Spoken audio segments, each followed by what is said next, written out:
May all beings be happy and secure. May all beings have happy minds. Whatever living beings there may be, without exception, weak or strong, long, large, medium, short, subtle or gross, visible or invisible, living near or far, born or coming to birth, may all beings have happy minds. Let no one deceive another, nor despise anyone anywhere. Neither from anger nor ill will should anyone wish harm to another, as a mother would risk her own life to protect her only child. Even so, towards all living beings, one should cultivate a boundless heart. One should cultivate all the world a heart of boundless loving friendliness, above, below, and all around, unobstructed, without hate or resentment. Whether standing, walking, sitting, lying down, or whenever awake, one should develop this mindfulness. This is called divinely dwelling here, not falling into erroneous views, but virtuous and endowed with vision, removing desire for sensual pleasures. One comes never again to birth in the womb. Okay, let us, with this metta practice, we begin our mindfulness practice.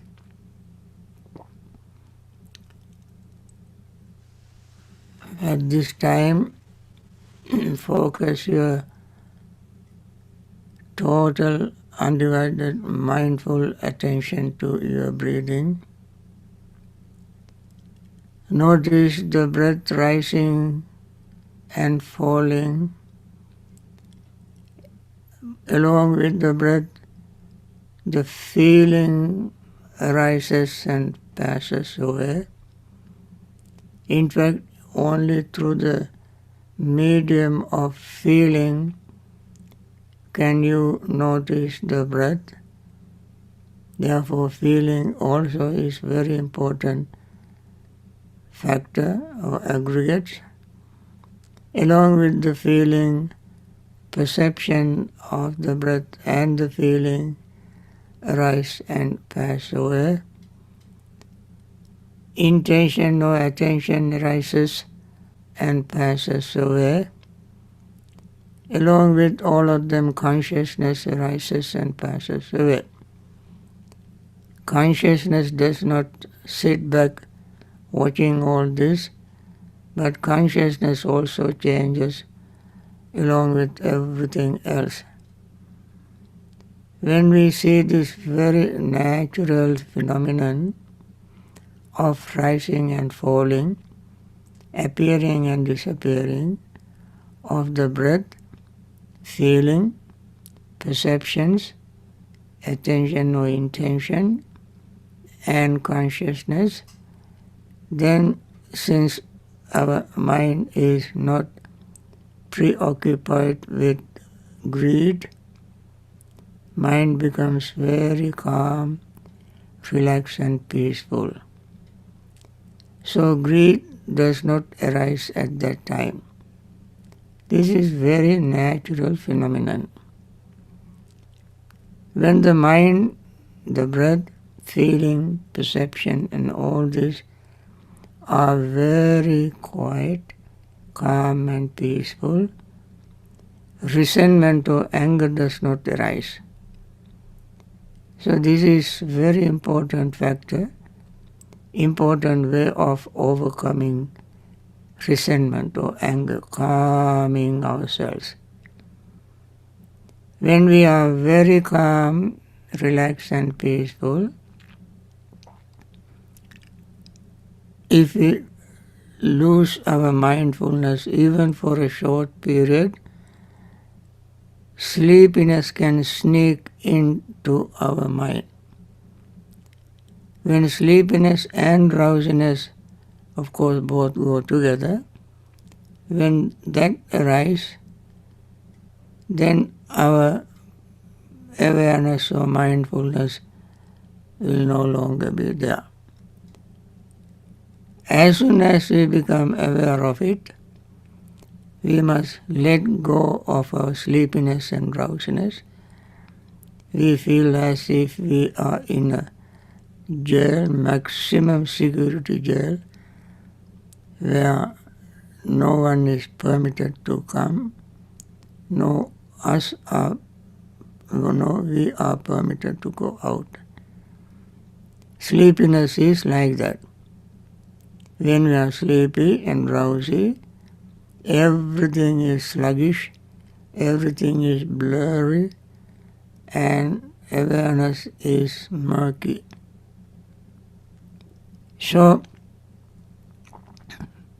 we arouse our energy to overcome our sleepiness. In order to do that, we take deep breath and hold it as long as we can and slowly breathe out. Again, take a deep breath, hold it and slowly breathe out. When we do this several times, our body warms up, sleepiness disappears, we may even feel perspiration, and then we can stay on the track. However, at that time, there can be excessive energy. This energy can make us restless and worry. And immediately we begin to remember things undone or done incorrectly, or the mind will plan the future to do numerous things afterward. So the mind vacillates between these two extremes, the past and the future. We want to keep the mind in the present moment. When we keep the mind in the present moment, we notice even the present moment is not an empty moment. Present moment also is filled with breathing in and breathing out, awareness of perceptions, feeling, intention, consciousness. All these things are incessantly working in us, even in the present moment. And when we focus our mind on them and don't let the mind go to the past or to the future, we will get somewhat very comfortable, peaceful experience. And yet, we feel it is not enough. And not yet we achieve our goal of gaining some concentration. Because of this we have doubt. In order to overcome doubt, we have to think of the Buddha, who perfected the system and practiced it perfectly, achieved the goal. With this experience, he taught us to be confident in him and also confident in the Dhamma, which was Buddha's own teacher. By following Dhamma, he attained full enlightenment. Therefore, Dhamma is above even the Buddha. So we have two refuges, the Buddha and the Dhamma. And also the Sangha, the holy community, the immediate disciples of the Buddha, have followed the same system, same procedure as the Buddha did, and attained the same state of enlightenment. And then these three refuges give us confidence, trust, belief, and safety and security. Equipped with this, we look at us, and we also have achieved some success by overcoming greed, anger, sleepiness and drowsiness, restlessness and worry. We have achieved something. Therefore, we can have confidence in ourselves. When we have confidence in us, we see how joyful that moment is. We are full of joy. This joy doesn't arise in a very artificial way. This arises naturally when we see inner clarity, inner purity, inner trust and confidence. We feel as if we are free from debts when we overcome greed, and we are free from sickness when we overcome anger. We are free from prison when we overcome sleepiness and drowsiness. We are free from slavery when we overcome restlessness and worry. We are out of desert when we overcome doubt.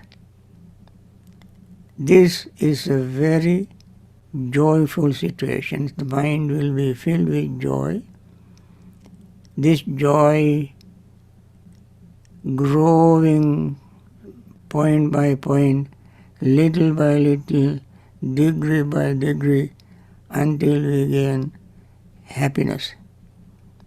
Happy state of mind is the culmination of that, which leads to concentration. When we gain concentration, now the mind is full of joy, full of trust, full of happiness, and concentrated. The concentrated state of mind does not make us like vegetable. Concentrated state of mind is the sharpest, clearest moment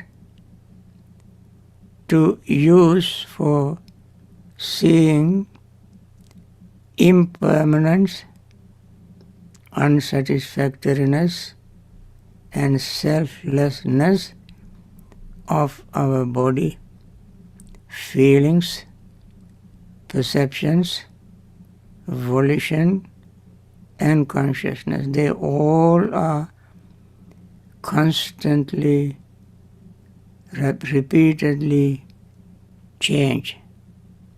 They all are changing and changing and changing and changing. Rising and falling, rising and falling, rising and falling. When we see this with wisdom, our greed, our hatred, our delusion, we use the word our, greed and so forth.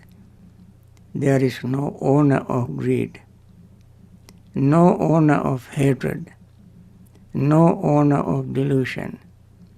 These arise depending on causes and conditions. As they arise, they pass away when the mind combines with full awareness of rising and falling. All of them subside. All of them subside, disappear. This is a very wonderful experience, friends. Keeping this in mind, let us continue this short period of meditation.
By means of this meritorious deed, may I never join with the foolish.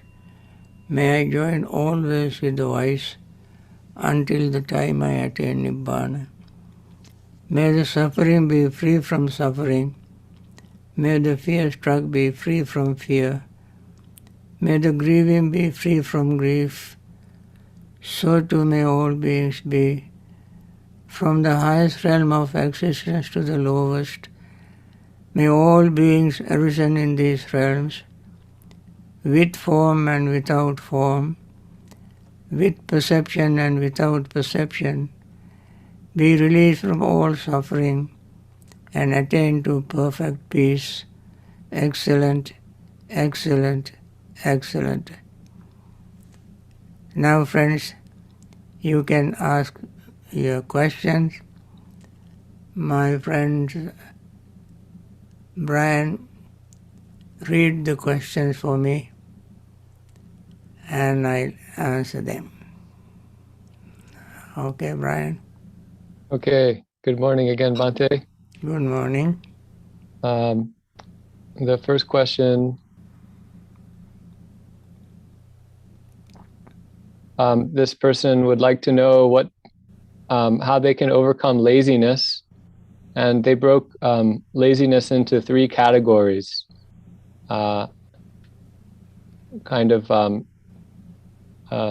Inactivity, and sleeping too much, and working, and then working worldly very much, and then thinking that basically low self-esteem. So these are the 3 sort of laziness, Bhante, that this person would like to know how to overcome. I think that is very common reason for many people to have sleepiness and drowsiness. Working too much is one thing, definitely. When people work too much, of course, they spend a lot of energy, and when they waste a lot of energy and spend a lot of energy, definitely there is not much energy in you, so you feel lazy. Secondly, there is no motivation. That's why they don't have any self-esteem. They think they don't think very correctly, and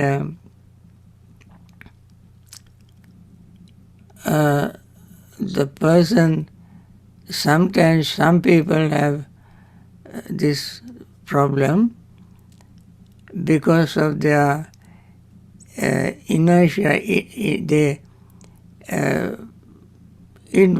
They have this sometimes chemical problems in the body and the brain. And brain is not very well functioning at that moment. And also people can have low blood pressure. When people have low blood pressure, they always feel sleepy. These are things that they have to overcome when they start meditation. Meditation cannot become successful if you do not overcome these secular, mundane, ordinary things. And therefore people have to use their common sense, how much they sleep, how much they work, how much they spend their time in all kind of unnecessary things, watching TV, watching internet, and gossiping, and so many things they do. Although they say they don't have enough energy, but when they come to gossip, they have plenty of energy. When they come to eat, they have plenty of energy. When they want to go somewhere with their friends, they have a lot of energy. So they do all sort of unnecessary things. I'm not blaming one particular person for asking this question. That question is a very good question. But we have to think of all these things that dissipate our energy. And Buddha was extremely wise, enlightened being. He said, Appakiccho, have few duties, few activities. Of course, how much energy you have in your life. Unless you are hyperactive, full of hypertension, sometimes people always struggle like chicken head cut off, doing nothing but all sort of things. So they have to therefore prioritize their work, prioritize their activities, and learn to manage time. When they learn to manage time, all these are simple, ordinary things that people have to do. Prioritize, manage time, less duties, and moderate eating, spending less time in gossiping, less time in watching TV, less time in using internet and always using this is always, whenever we see somebody these days, always with two thumbs, phone is in the hand and with two thumbs, always. They have time for that.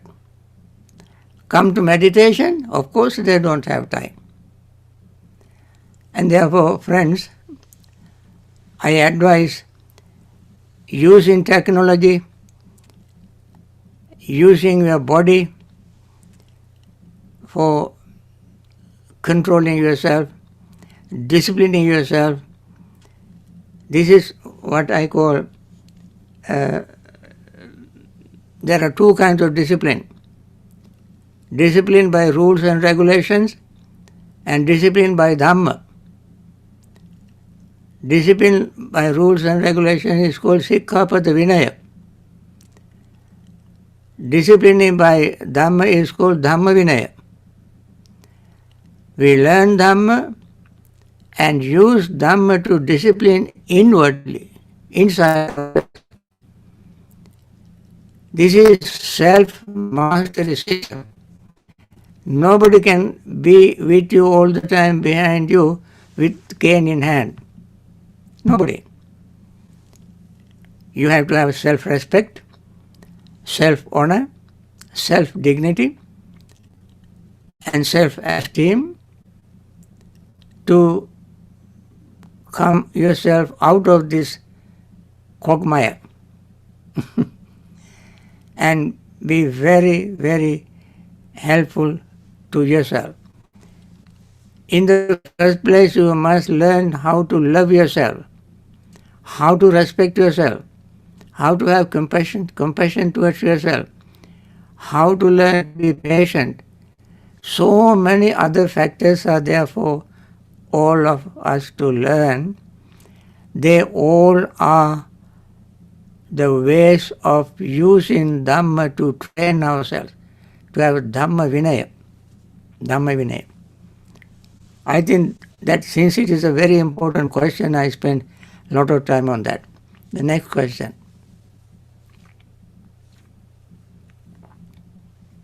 Thank you, Bhante, for that very insightful and compassionate answer.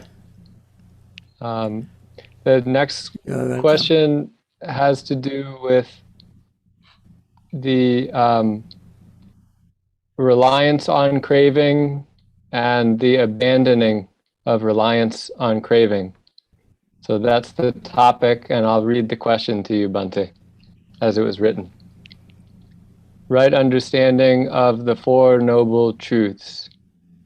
In your book, Buddhist Suttas for Recitation, page 135, the second paragraph reads, Now this, bhikkhus, is the noble truth of the cessation of suffering. It is the remainderless fading away and cessation of that same craving, the giving up and relinquishing of it, freedom from it, non-reliance on it. So non-reliance is where my question is. The third noble truth is to be realized. Do we come to understand our reliance on craving by investigating yoniso manasikara? And is it that our reliance on craving leads us around by the nose like a dog on a leash? That is because of craving and ignorance, the mind will be led in that direction. We have to understand the danger of craving and ignorance.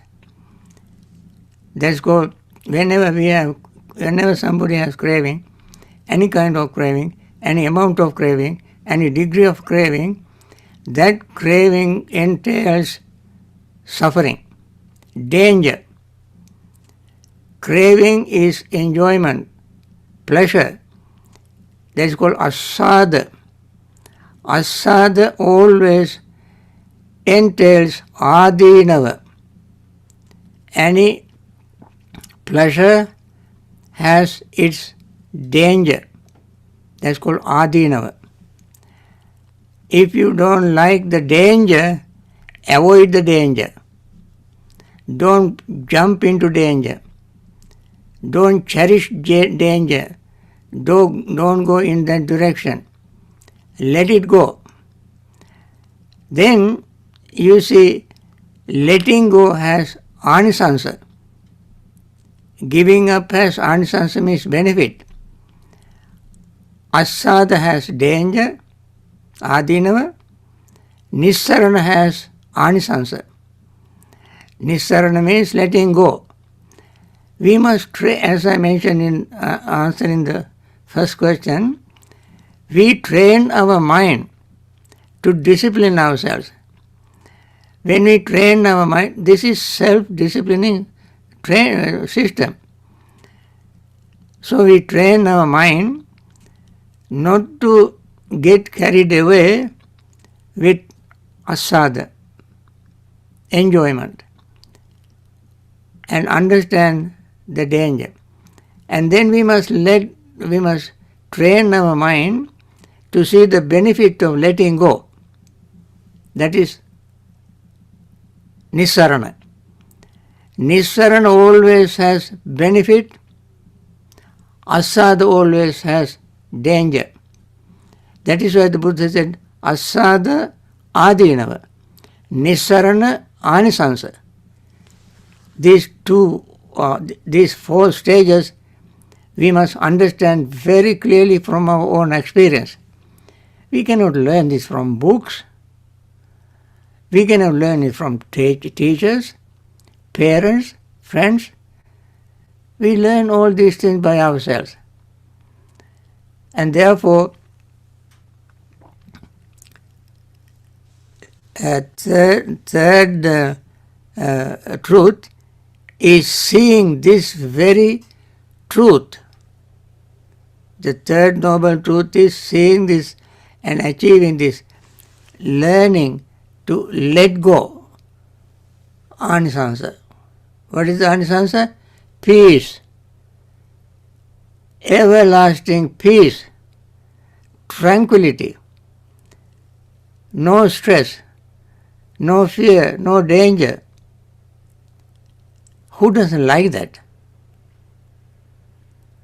That is our goal. And we see, if you have one thing to attach, you have one suffering. If you have 10 things to attach, you have 10 types of suffering. If you have 100, you have 100 types of suffering. If you don't have any, there's no suffering. You reverse the order.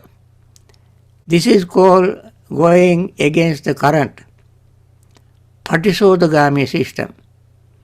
Not going with the current. Going with the current is adding we learn always to add. Add 1, 2, 3, 4, or 1, 2, 4, 8, 16, 32, and 64. Increase in a geometric system or arithmetic system. Arithmetical system is 1, 2, 3, and so forth. Geometric system is 1, 2, 4, 8, 16, 32, 64. Double, always double. So we learn that. How can we be happy? How can we have peace? How can we be free from suffering? So look at the mind. This is a wonderful method that Buddha taught us. I say it is better than Einstein theory of relativity 1, 2. Buddha found the theory of relativity for peace. This you can never beat. And therefore I advise you to look at yourself. Don't look at anybody. Look at yourself. Okay, the next question. Okay, thank you, Bhante. And speaking of the mind, the next question relates to the mind. So the person asks a few questions here. The first one is, what is mind? Is it the mind that feels, or is it the brain? Could you explain painful feeling? Do we feel it in the mind or the brain? I laugh because it doesn't actually matter whether the feeling is in the mind or in the brain. What matters is that you feel. You feel. So pay attention to the feeling. Don't go to find out where the mind is, whether in the brain or heart, or the feeling arises in the mind or in the brain. They all are there for a functioning of our existence. Neurologists might find something in the brain when they touch certain point, certain feeling arises. Sympathetic nervous system, parasympathetic nervous system, and so forth. They all are for teaching, explaining the way how biology works. Our neuron system works, our nervous system works, and so forth. We are not concerned about that. No matter how much we learn all these things, it will never stop our feeling. We have to find out when feeling arises, whether pleasant, unpleasant, or neutral, or neither pleasant nor unpleasant nor neutral, feeling with greed, hatred, and delusion, feeling without greed, hatred, and delusion. When this kind of feelings arises, if we keep thinking, where the feeling arises, is it in the brain? Or is it in the mind? I mean, that is not the purpose. Purpose is to recognize, okay, this is pleasant feeling. This is pleasant feeling. This is, without using words, concept, ideas, theories, psychology, philosophy, we identify the feeling as feeling of that nature, pleasant or unpleasant or neutral. Pleasant with greed, unpleasant with hatred, neutral with confusion. Those are the things we have to look at. Not where it arises. It doesn't matter where it arises. Let it arise anywhere. But the feeling we feel. And therefore, a friend who asked this question, please look at the feeling. Don't ask where it arose. Okay? Okay, Bhante, so we should keep it simple. So keep it simple. Keep it simple. Okay. Yeah. So, Bhante Ji, the next question. If one practices dana, sila, and bhavana, how important is it then to know Dhamma and Abhidhamma?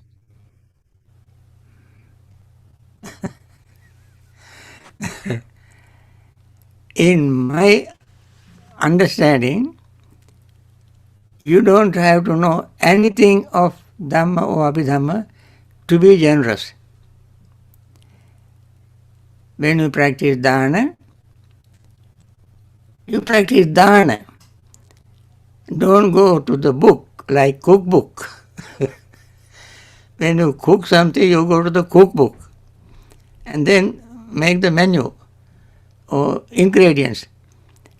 This much onion, this much salt, this much this spice, and so forth and so on.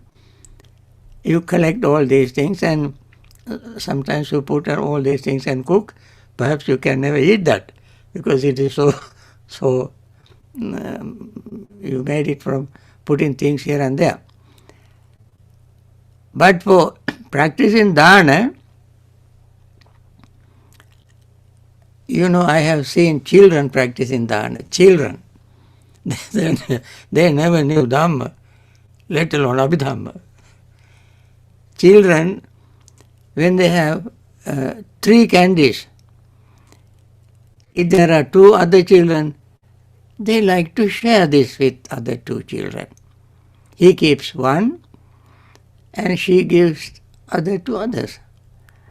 And if the child doesn't accept it, so the mother has told the child, don't accept candy from anybody, okay? Go and play. But don't accept candy from anybody. You don't know that, you are a little child. You have 3 candies. You see, your heart is very generous. You feel sharing, you are so friendly. You take and give 1 candy to another child. This child's mother is watching. Other child's mother may not be watching. However, this child doesn't accept it because mother has given very strict instruction not to accept candy from anybody. So this child gives the candy to that person, that child. That child does not accept. Then this child cries, Mommy, he doesn't accept my candy. The child wants to share. Did he learn it from Abhidhamma? Or Sutra? Or Vinaya? No. It comes spontaneously in his heart, in his mind, to share something. I heard anthropologists say our primate, when they were walking on their fours, one time they managed to stand up on their feet, lifting their hands. They lifted their hands not to fight, but to bring food and give to another primate who is sick, old, cannot go, just to give, to share. This primate lifted hands. So it comes very naturally. It is innate quality. And therefore, we don't have to know Abhidhamma or Dhamma or Vinaya to express our inner gut feeling of generosity. Okay? Another question. Bhante Ji. Let's see.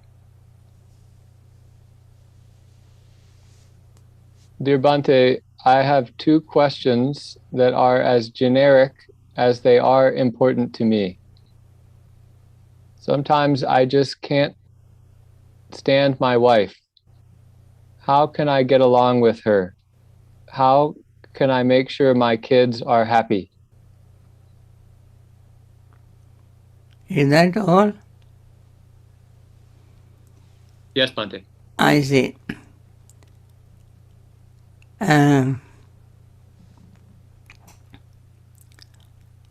If you use your patience, your compassion, understanding, practicing meditation, mindfulness, you will be equipped with these 5: patience, compassion, understanding, mindfulness, and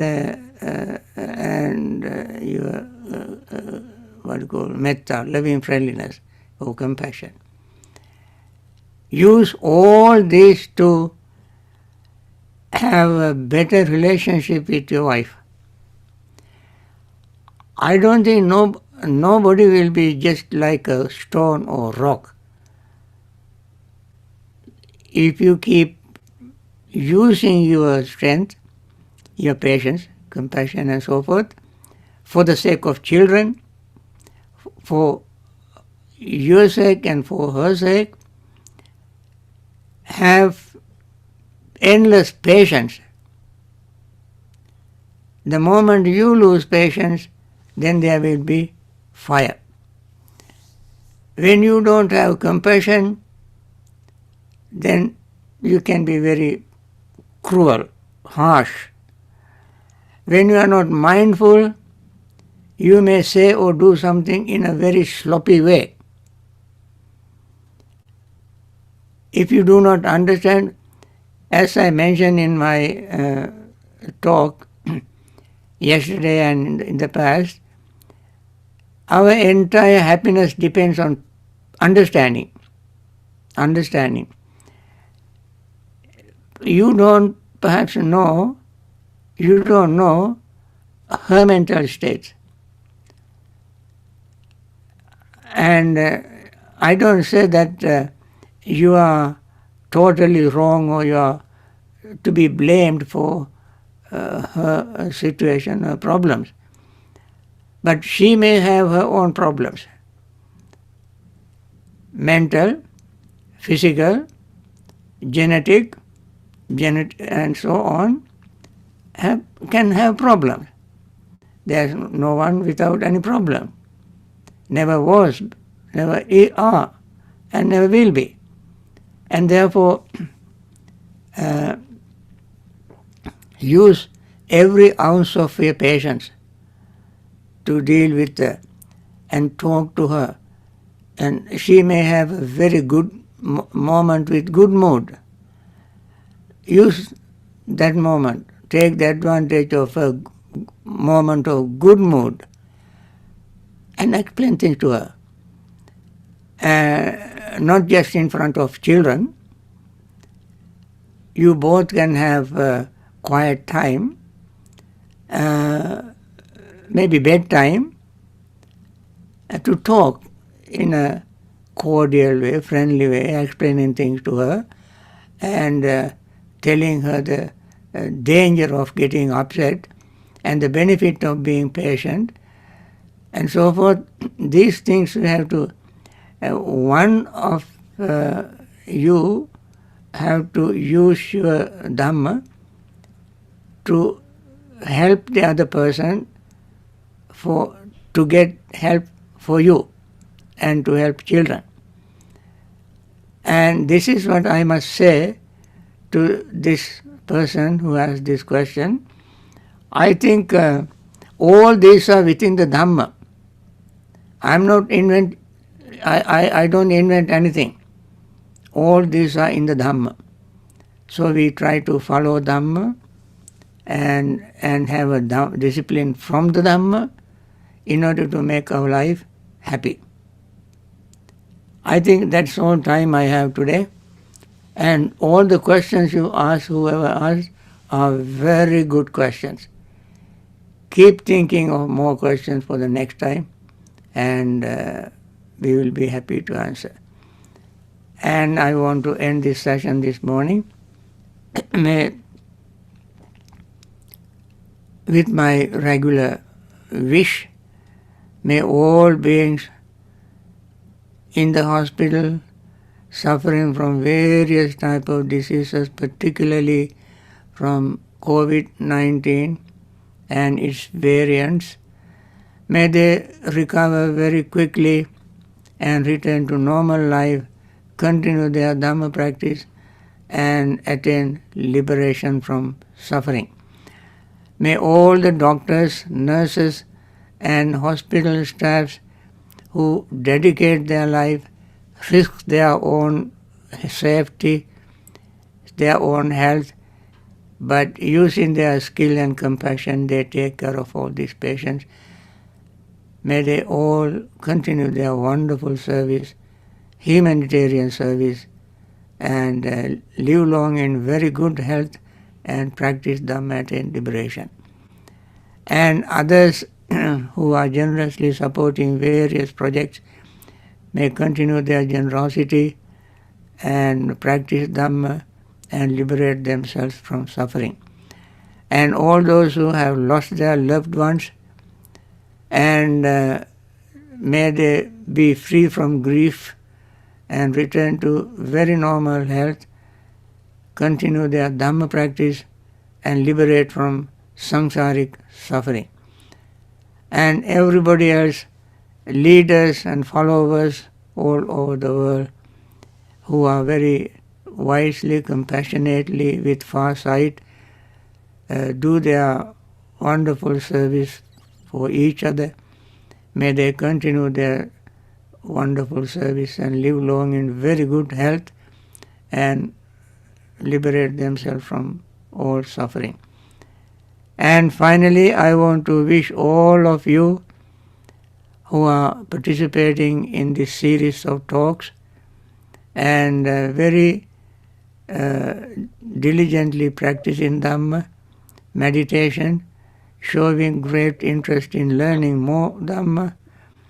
May you all continue your wonderful mental state, live in good health, and finally attain liberation from samsara.